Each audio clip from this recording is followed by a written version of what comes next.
So what can we learn from observing and measuring dance in this way?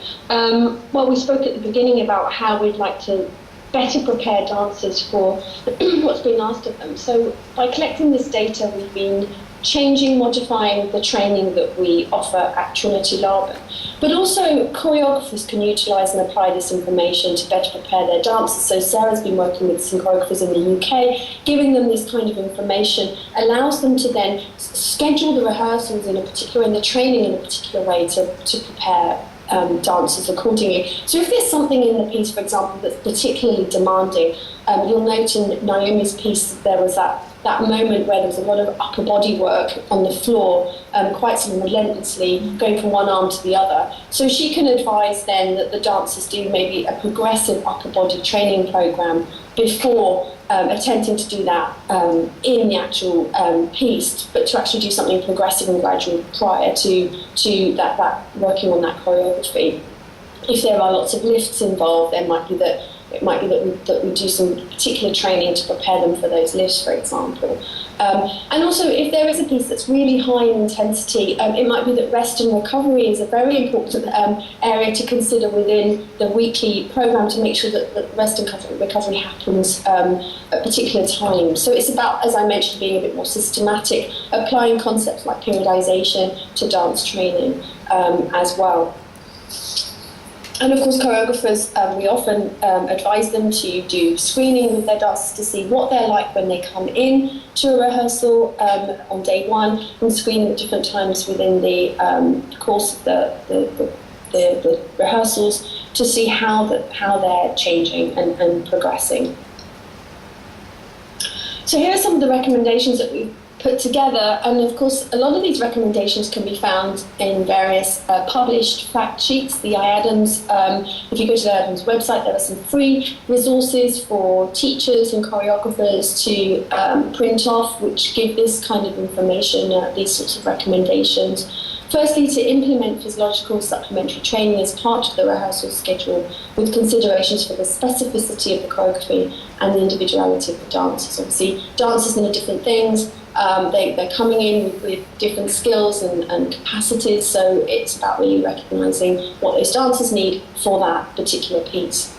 Plan rehearsals wisely, balance physical practice with rest and mental practice. We've heard a lot about mental practice over the years in order to achieve positive results without risking overwork and fatigue.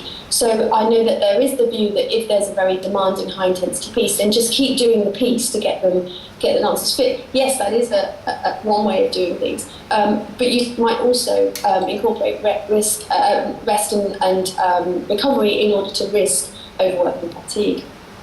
Include physiological screening and training, as well as time for rest and recovery, into the sort of the planning, and that might have budgetary implications, of course. And Dance UK and the National Institute for Dance Medicine and Science are doing a lot of work to try and encourage companies, artistic directors, when they are applying for funding, to incorporate money to include funding for these sorts of things, so for screening, for training prior to the rehearsals, and also for a sort of rest recovery period afterwards.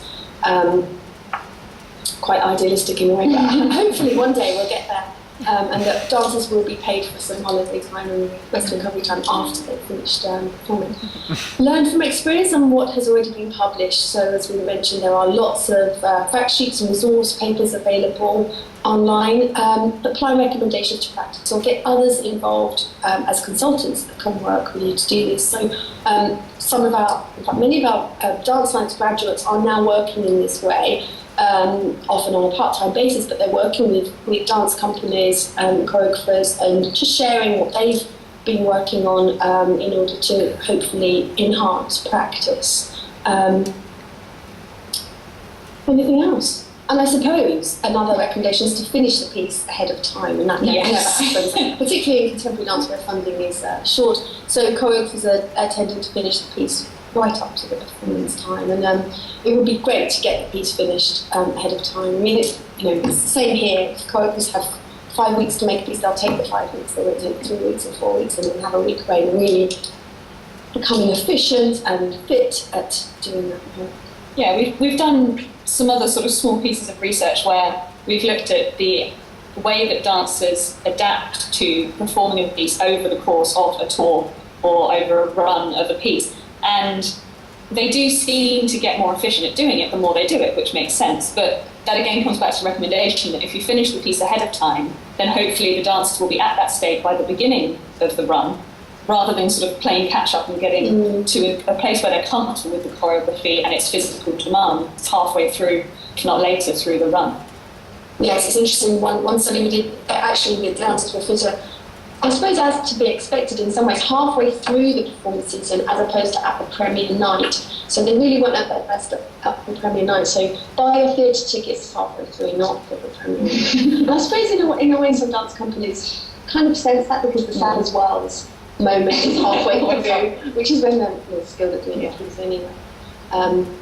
So that's really all we had to share with you today, but we welcome questions and a discussion around this area. There's a list of resources there, we've mentioned some of those anyway, and I'll just leave those up perhaps as we call for questions. But thank you very much for listening to us, and I'm sorry we can't see you. I'm imagining that thousands of people watching us. Well, I'll let the audience thank you. So thanks very much, Sarah, for your fantastic presentation. So we'll now turn to the floor for questions. So you'll just have to give me a sec while I run up the stairs to get to somebody. So I'm walking over to Mel. Hi, my name's Melanie Flora, I'm a physio. I'm just curious, you mentioned you give recommendations to choreographers in regards to preparing for upper limb works or partnering and things like that. How does that work in the choreographic process? Because often you don't know what loads they're going to do,